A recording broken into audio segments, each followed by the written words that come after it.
Greetings, it's me, Professor Brooke Hailubesha from Nahu Television, and our program is called Diplomatic Corner.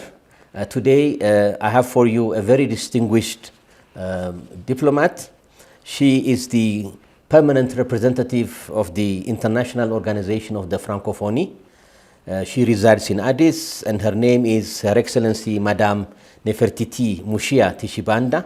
Madame Nefertiti Mushiya Tshibanda, welcome to my show. Thank you so much, Professor. It's a pleasure, a pleasure to have you, and I'm honored to have you. Thank you. The pleasure is all mine. Thank you. Same here. Madame Nefertiti, French is spoken everywhere in the world, literally. And our audience, some might know, some might not know about Lafrancophonie. What is Lafrancophonie? Well, Professor, Lafrancophonie, which stands for in French, Organisation Internationale de la Francophonie, which is an organization, international organization, that brings about 88 different countries, head states, countries, and government in this organization to not only promote the French language, but the diversity of the cultural and the linguistic that exists within all those different countries. It is an organization that has been founded in 1970 by Amani Diori, President of Niger, Léopold Sédar Senghor, President of Senegal, by Norodom Sihanouk, the Prince of Cambodia. Yes, Cambodia. Yeah. And also Habib Bourguiba, the President of Tunisia. And together with 21 different countries in the beginning, they had formed this ACCT, which was an agency to promote cultural and education throughout the different countries. And today, 53 years later, we have this organization that reunites 88 countries for the same purpose of sharing cultural and promoting education within these different countries. Wonderful. And where is its headquarters, for the record? The headquarters are in Paris, in France, and they've been there since the beginning of the... Wonderful. We'll come back to, of course, for short, it's called La Francophonie in French, if I may use that. We'll come back to really talking about La Francophonie in the coming minutes. But for now, I have to go back and for the audience and ask you, can you share with us when did you come here, as well as your diplomatic career and work and education? Thank you. Well, Professor Brooke, I have been in Addis Ababa now for 3 months. I arrived here as I was appointed to head the representation of the Francophonie organization here in Addis Ababa.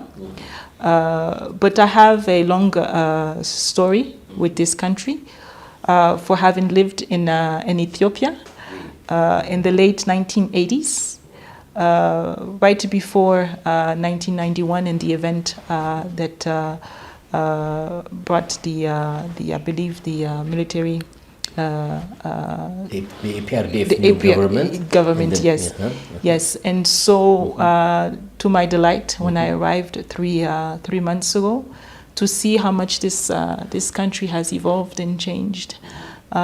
In core, it still remains the same Ethiopia that I have grown to like.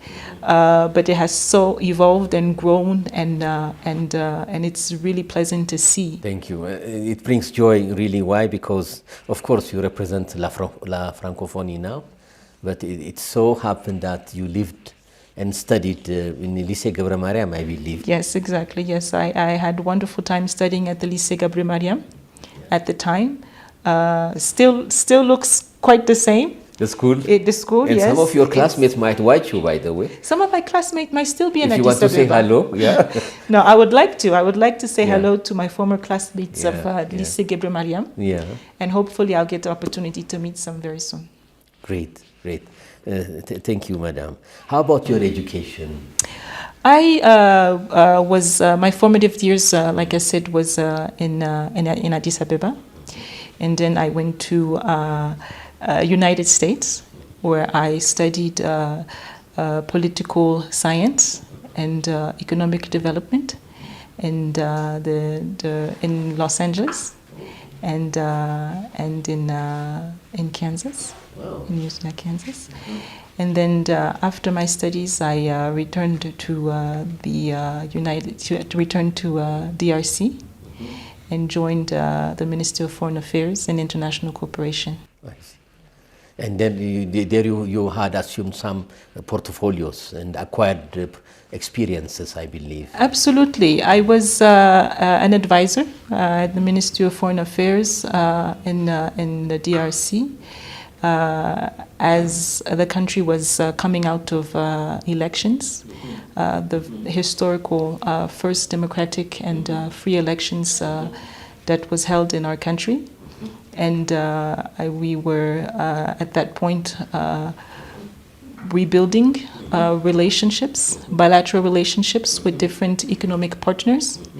And at the time, it was a very exciting time for DRC, because coming out of multiple years of unrest in different places within the country was divided in four. And now, for the first time in multiple years, in many years, we had the election, we had a government, and now it was time now for DRC to begin relationship with different countries and to find its place in this global economy. And so I was an advisor in the Ministry of Foreign Affairs. Wonderful, wonderful. And DRC, for our audience, is of course one of the largest countries in Africa. Like Ethiopia, it has a population of more than 100 Absolutely. million. Yes, coming next to Ethiopia, and one of the richest in the world, I would say, not only in Africa. But peace has come finally, stability, and definitely, that's good news. We wish all the best to our brothers and sisters in the DRC, prosperity and development. And it so happened that you come from that wonderful country. Yes, absolutely. DRC is actually shares some similitudes with Ethiopia in terms of the population. We are a quite large population in DRC, almost 100 million in population. The biggest Francophone country in the world in terms of population. The second in terms of French speaking after France. And absolutely, we have had some ups and downs when it comes to the security situation in DRC. And today, maybe the country is still facing some hurdles when it comes to security, but I do believe in the capacity of the country to come together and find peace with other countries in the region. Yes, very true. And why we also talk a little bit about DRC is your origin first, and also you represent also within the Francophonie family, DRC. So it's a good opportunity also to talk about DRC. Absolutely. Not only that I am from that country, the country, but the Democratic Republic of Congo is a member state of the organization. Yes. Absolutely. And as a representative of the organization does really hold close the value of solidarity and coming together to finding resolution to issues and to help bring about peace within our member states. Very true. Thank you, madam. Ethiopia, now is going to be your home, of course, your second time coming again. We speak English, Anglophone, without being no historical direct attachment with the greater powers that speak English. And in our father's time, Ethiopia used to be Francophone. And had the course of events, I don't know, somehow had changed in the 1945, post-45 period. We could have easily talked in French, and Ethiopian kids, millions of them, could have talked in French. My father's generation spoke in French. Even we find so many people now, the older generation, who speak in French. Have you come across some Ethiopian diplomats, some older generation who speak French, who had studied in France? Absolutely, yes. What you're saying is actually correct. There is a community in Addis Ababa that are still close and hold close to their heart, French. Actually, as we are wrapping up this month of celebrating the Francophonie and the organization, we have a tradition is to celebrate also within Addis Ababa some of this community that are French-speaking. We have an opportunity to meet the president of the association of the students from the Lycée Gabriel Mariam. Wow. And multiple diplomats that actually speak French. Like you said, there's history here in Ethiopia. Last Sunday, we were at a tournament, a sports tournament, a petanque tournament, which is a sports that is mostly played in France. Yes, yeah. Mostly played, yes, mostly played in France, and some of the teams that were competing, 32 teams that were competing, half of the members of half of the team members of those 32 teams spoke French fluently, and then so it was very interesting to be in the heart of the city and to be in an environment where most of the Ethiopians that were there spoke French. So yes, we come across some French-speaking, and we hope that we'll come across some more. Wonderful. So we that's there is a heritage of French culture and French speaking in Ethiopia already, and also chemin de fer, the railway also jointly owned by the Ethiopian and French government. The workers, the employees, there are thousands of people who had attachments to France. Attachment to French, that speak fluently French, yeah. and are close to the culture, Yeah. and like to get together to celebrate that. Yes, let's Wonderful. celebrate. Thank you. Yes. Now let's come to the heart of the interview, and that is, let's talk about Lafrancophonie. And it was founded in 1970. It has 88 members. Among them, I believe 54 members are countries they themselves. And in Africa, 21 countries speak French, I believe. They are Francophone. Yeah. So Francophonie, among its objectives, one is, to promote French culture and language. How is this association, Lafrancophonie, achieving this goal? Okay, so actually out of the 88 countries that we have members of the organization, 30 are members are from the African continent, yes. And the common denominator that brings us together within the organization is the French language, yes. So the number one mission is to continue to promote that language, because it's the vehicle by which we're able to communicate here between these different countries, different culture, different language. But the organization also celebrates the diversity in the culture. So how do we do that? Through different exchange, through seminars, through forums, through discussions that allow us to celebrate that one language that we have in common, which is French, but also to promote and celebrate the diversity of the languages that exist in all these countries and the culture that lives in these countries. So that's how we go about celebrating that diversity. One of the other missions that we have is to reinforce education, which is one of the original objectives of the organization, is for those countries that have chosen French as being either their second language, second official language, or educational language. How do we come about together to reinforce the quality of education in all of our different countries? So we do that by interchanging with programs through our institution that we have based in Dakar, Senegal, that has multiple programs when it comes to teaching French and reinforcing the quality of French education in our different countries. Mm-hmm. So this could you share with us some more information on the Dakar office? Does it represent as a focal point for the African continent from Dakar? From all the, not just the African continent, is for the institution that is the Francophone Institution for Education and Training. And then so that is our organ that is responsible for creating programs within the different countries. Not just, it goes beyond and beyond Africa, because we do also have countries that is in Eastern Europe and Western Europe, and we also have in Asian Pacific. True. Yes, and then so we do have multiple programs.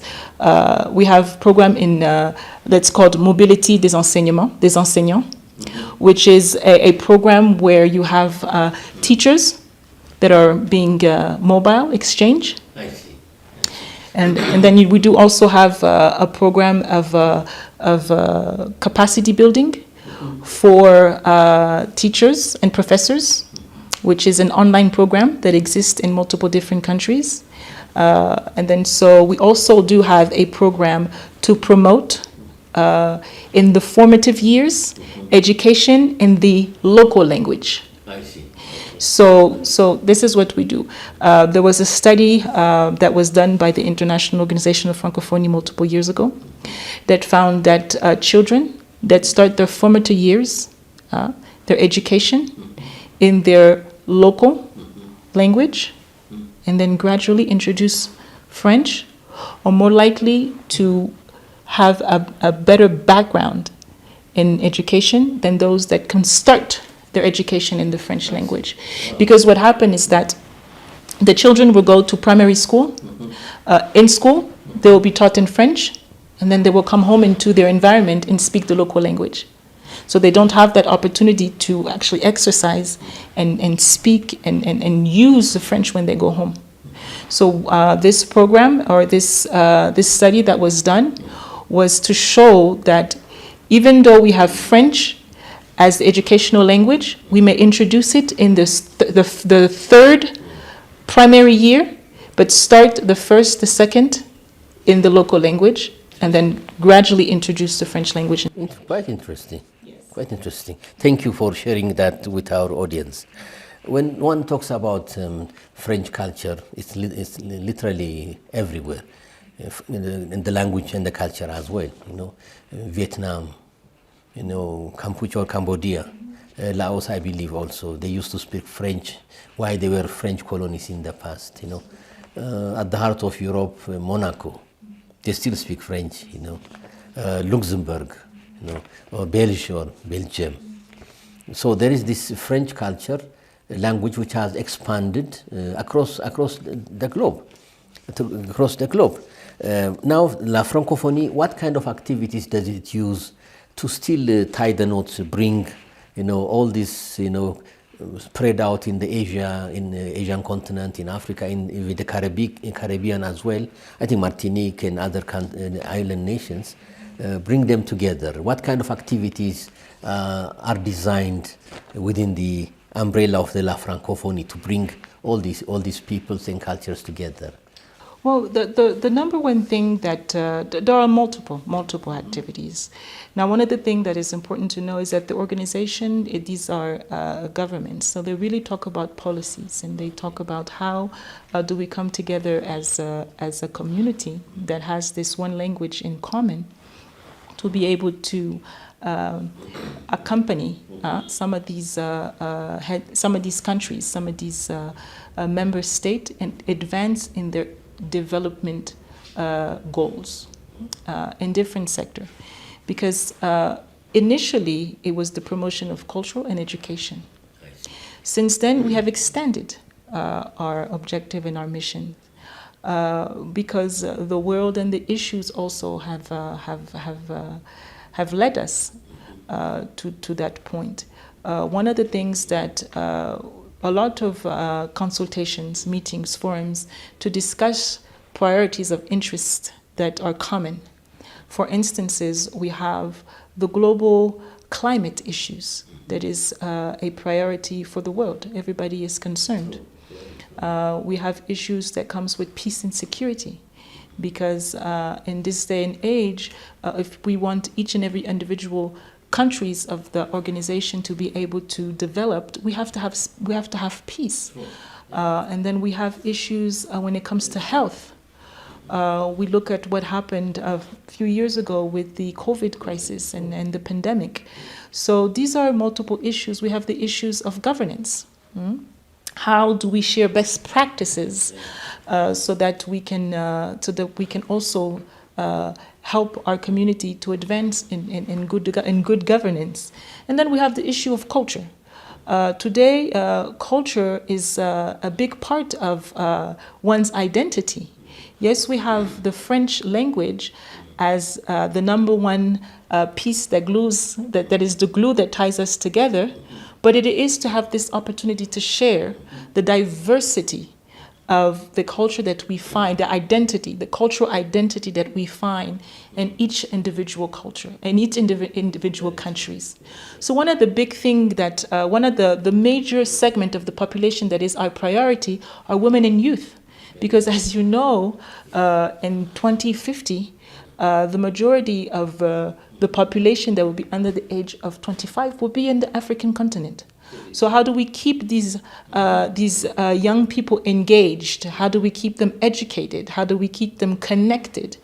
We do have every 4 years a sport competition that we call the Lafrancophonie Games, that is organized and one country, one member state, takes the opportunity to organize, and it brings together the youth around different sports like football, like basketball, like table tennis, running and cycling, and also cultural competitions. So you have all these 88 countries that comes together to compete in a very, very, very solidarity. They come together to live that solidarity and that closeness that reunites the country. And you have people coming from all these countries in one capital city, and they all have one thing in common: is the French. So you see, it's one of the riches that all these countries were able to gain from this, dark past of colonialism. If there's one thing that was positive, is that's that one language that's now able to reunite 88 countries. So this is the vision that the founders had: is how do we turn over, a dark past into something that brings about solidarity, that brings about shared values, and to be able to help together all of our different countries moving forward to development. Yes, so.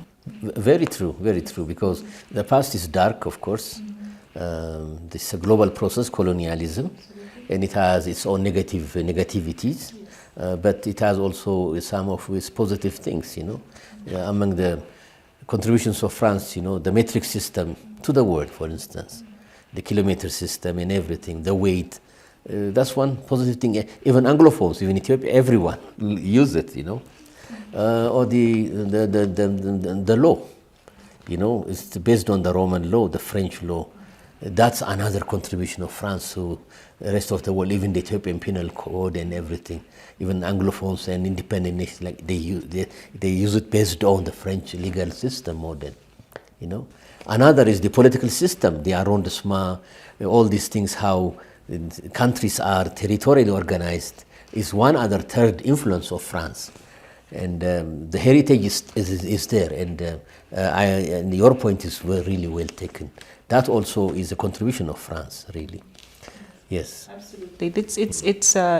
It's beautiful to see and to watch how today, because we're good in promoting the diversity of the culture, and it's very interesting to see and to watch how it has affected different parts of the world, and how the youth are eager to learn from each other's culture. Yes. So that is the beauty of the organization, and to be able to come together on issues of common interest and move towards the development of each country as we celebrate each differences. Yeah. as we celebrate we embrace each other's differences, but are able to sit down and talk about issues. Very good. Yeah. How far is the contribution of France, or when we think of France, people think the Tour Eiffel or the Eiffel Tower or the baguette, you know, it's one culture of the Francophonie, I think, or the music. Do you also work on music, literature, French literature and culture as an instrument to bring the Francophonie family together? Well, it's more so as we're celebrating their diversity. So it comes more in terms of exchange.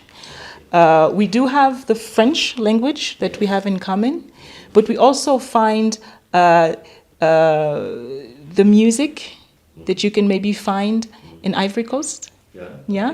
That would be different than what you would find in Cambodia. True. Yes. And it would be completely different than what you would find in France. Okay. So they come together to celebrate that diversity in culture. And then and the influence of this music are found in a lot of different music in the world.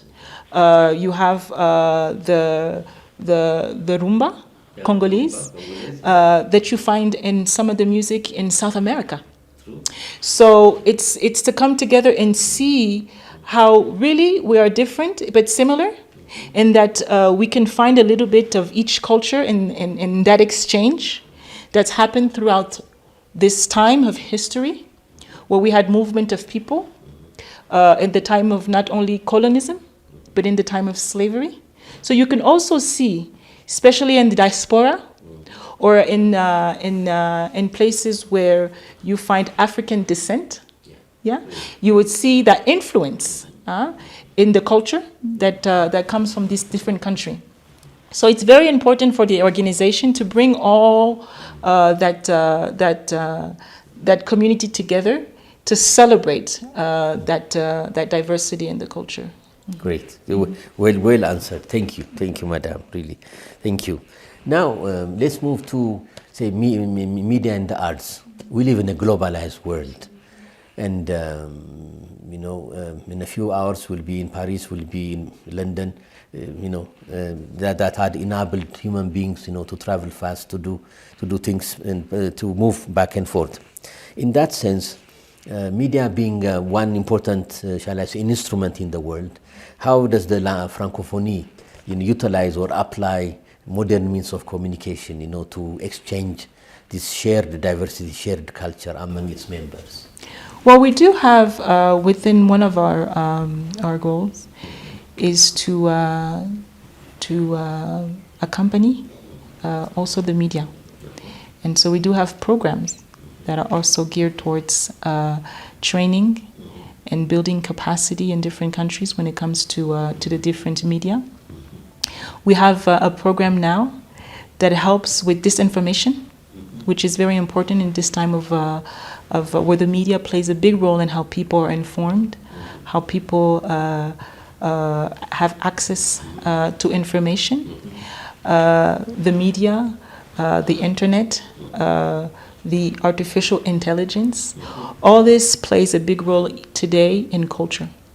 It is a big difference today in the way people have access to cultural content. And so we want to make sure as an organization that our youth have equal access to not only the media, radio and television, but also to the internet.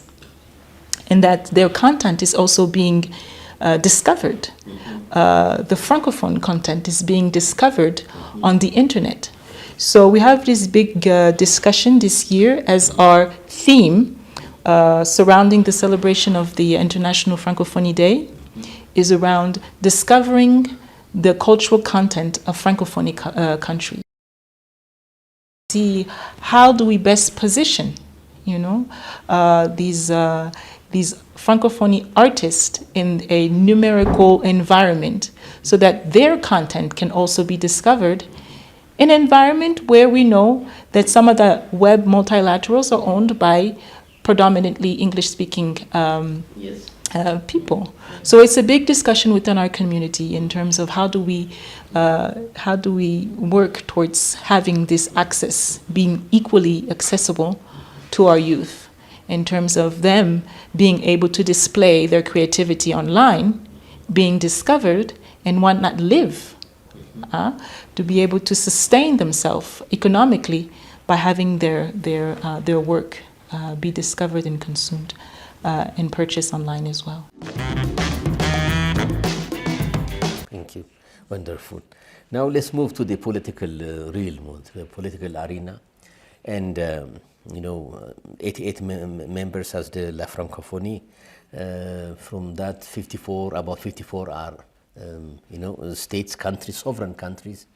And Lafrancophonie, I would say, is well placed within the United Nations family, right there in New York City itself. Look, how do this membership coordinate your policies, your activities? Of course, on the one side, to promote this Francophonie, the diversity in the culture, at the same time to advance and promote the ideals or the vision of this family of La Francophonie? A very good question.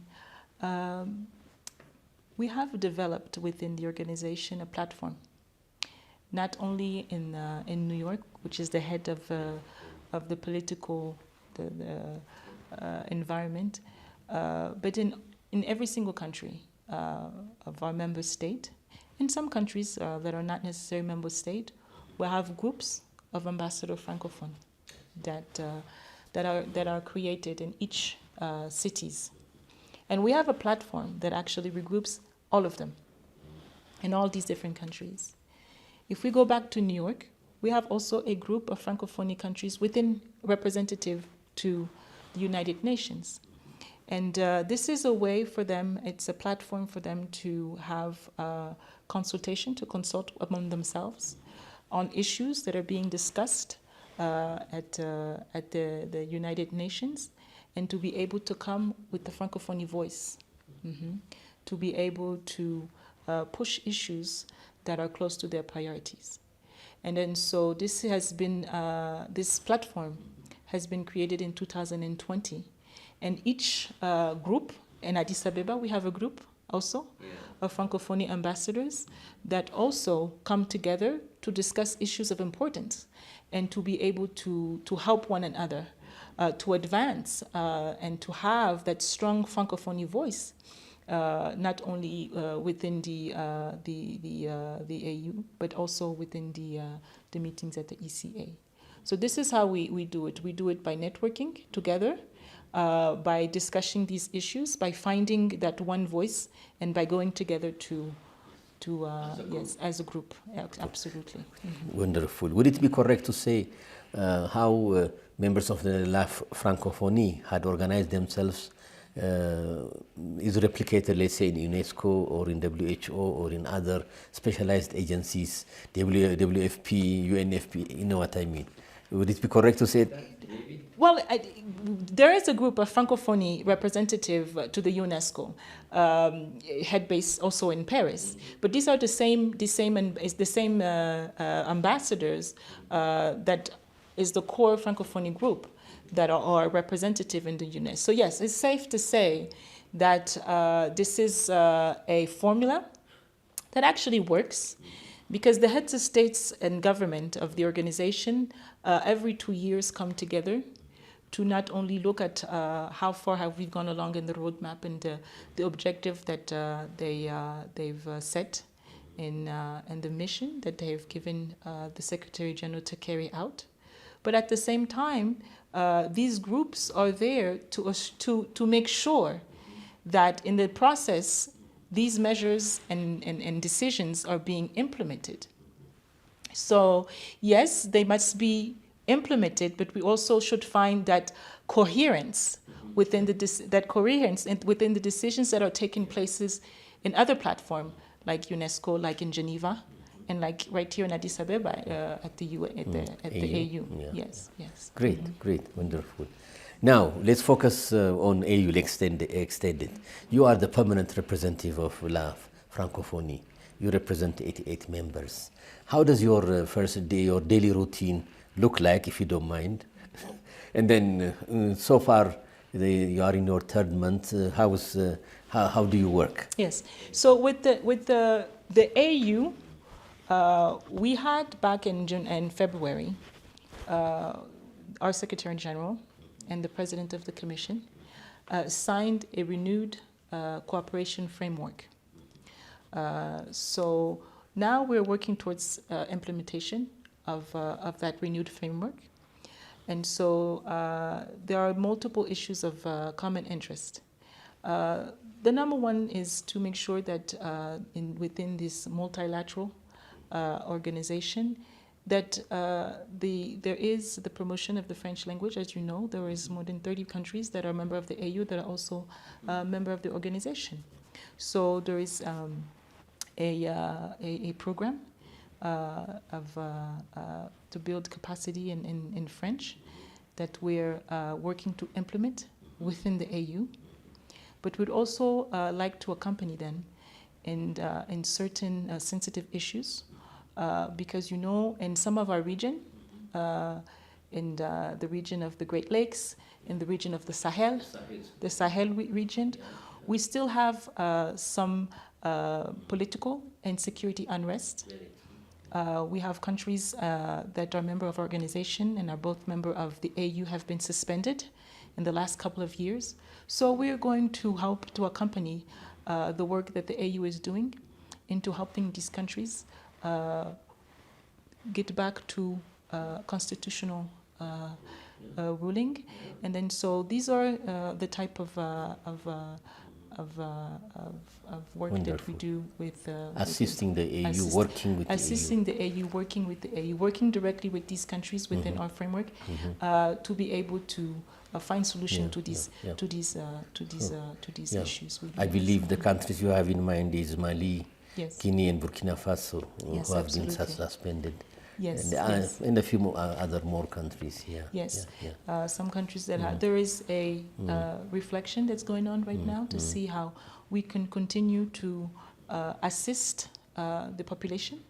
They are in dire need of assistance, while we also help these countries get back into constitutional rulings. Yes, as they're going through their transitional period. Yes. Great. So you attend AU meetings as an observer? Absolutely, yes. We attend AU meetings as an observer, but we do have programs that are in place to be able to also assist them into helping these countries. Yeah. Thank you, Your Excellency. Dear audience, Madam Ambassador Nefertiti is also the permanent representative of Lafrancophonie to the United Nations ECA, the Economic Commission for Africa. If you could share with us your work there, and I'm sure you have presented your letter of credentials. Absolutely, yes.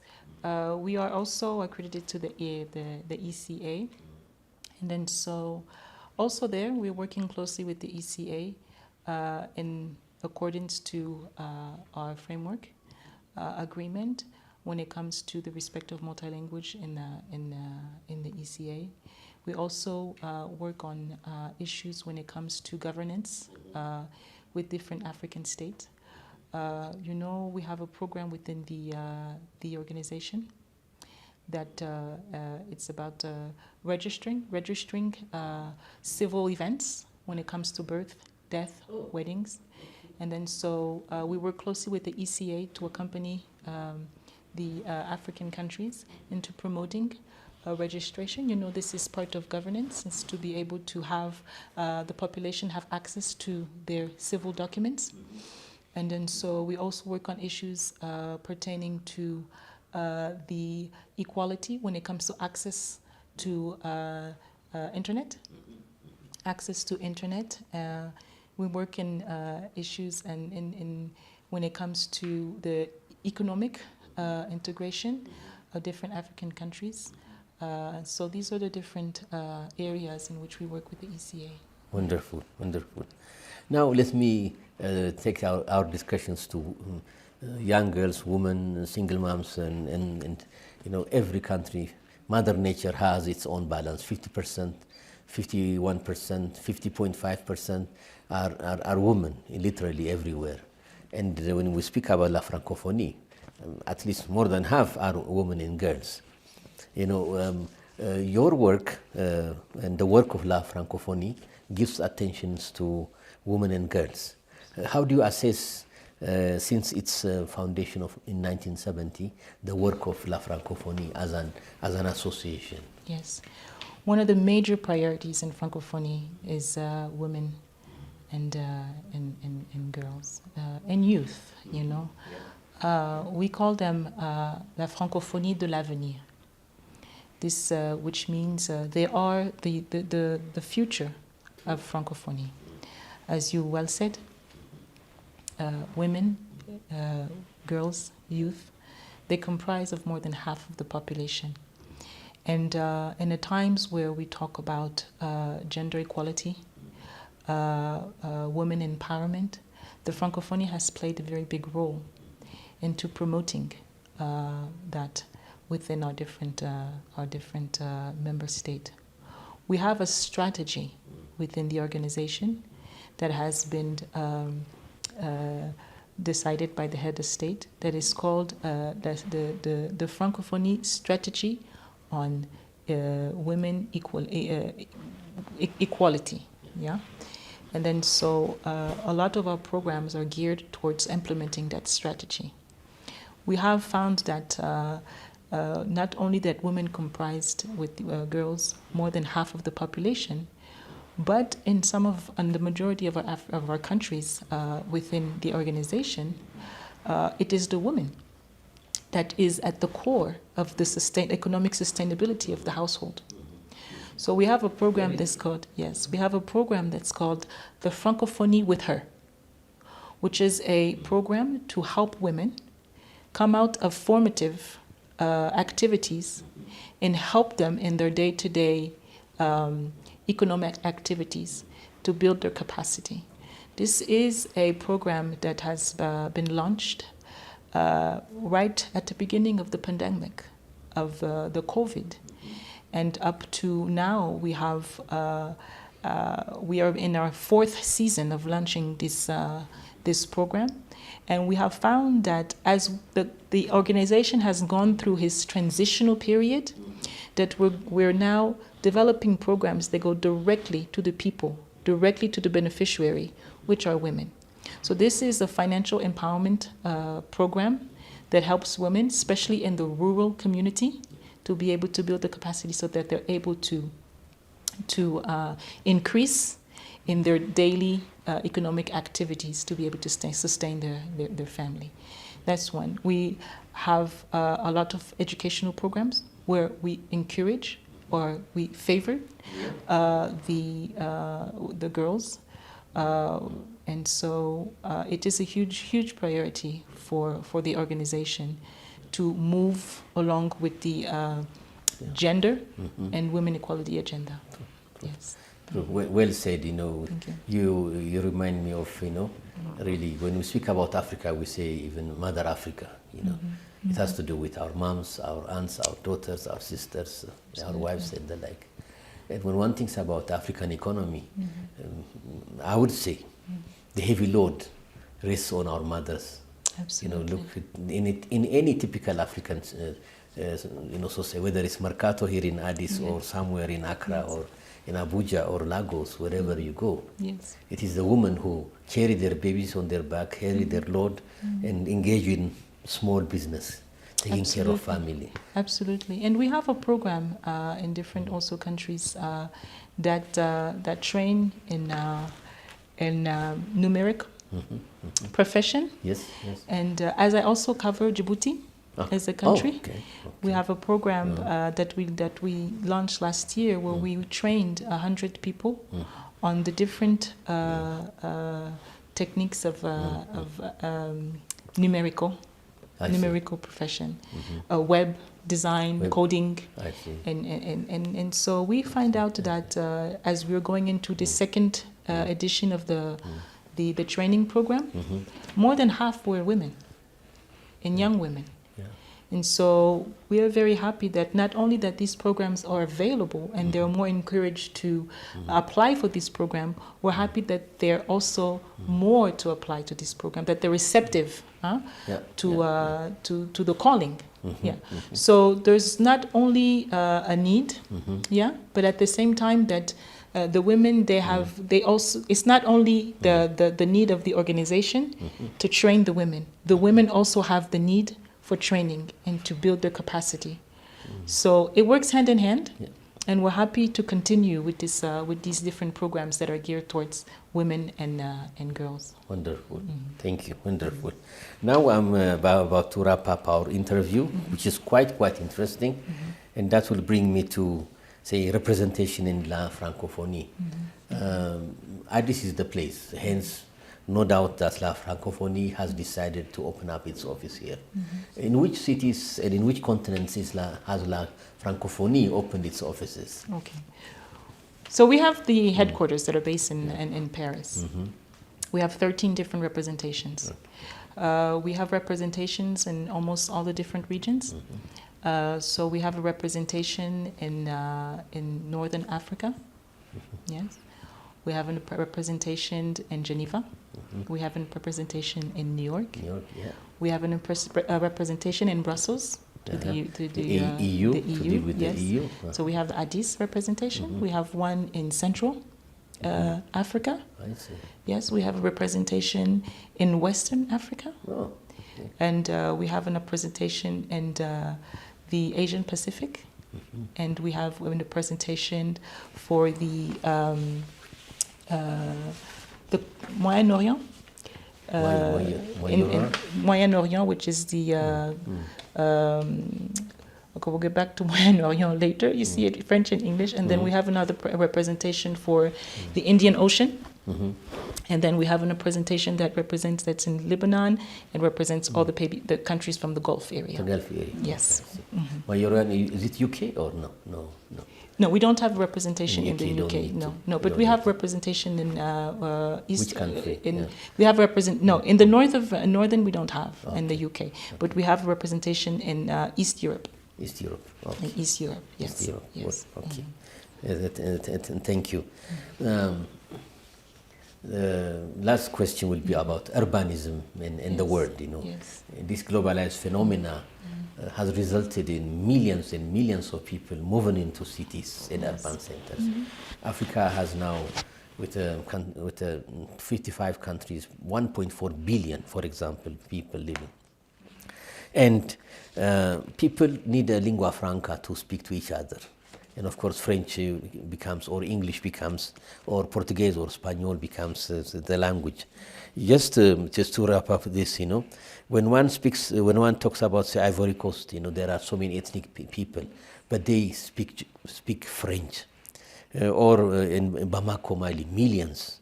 In Ouagadougou, Burkina Faso, or Yaoundé in Cameroon, or in Casablanca in Morocco, French, I think, if you care to comment, has become sort of irreplaceable for these countries. Rather than talk, let's say, in Ivory Coast with 40, 50 languages, yes, they do speak their vernacular languages, but primarily they speak French. I feel that this phenomena will continue, French being the magnet that always is revolving around the politics, the culture, the economy of Niger or Mali or Ivory Coast or Guinea or what have you, or Senegal for that matter. Is that a correct assessment? What do you think? Well, thank you for thinking that. This is wonderful because this is what we strive. Yeah, as you said, in one country, some of our countries in the continent are very rich in linguistic diversity. You give an example of the Ivory Coast that have more than multiple different dialects, and then so they do have national languages as well. And you have other countries. So multiple countries have different language. So yes, French will always have a place. Will always have a place because it is what reunites not only within a country, but it also what reunites some of the countries in the continent, some of the different continents together. So French will always have a place. I don't believe that it's going anywhere. I believe that as the heads of states have signed at the last summit in Djerba in Tunisia, they have signed the resolution on the French language in this multi-linguistic and cultural diversity. We are working so that we continue to keep that language in the center of the cooperation within our different countries. It's not an easy task, but it is, yes, a necessity today, because that is one of the positive outcomes that the organization as a whole has gained from the multiple years of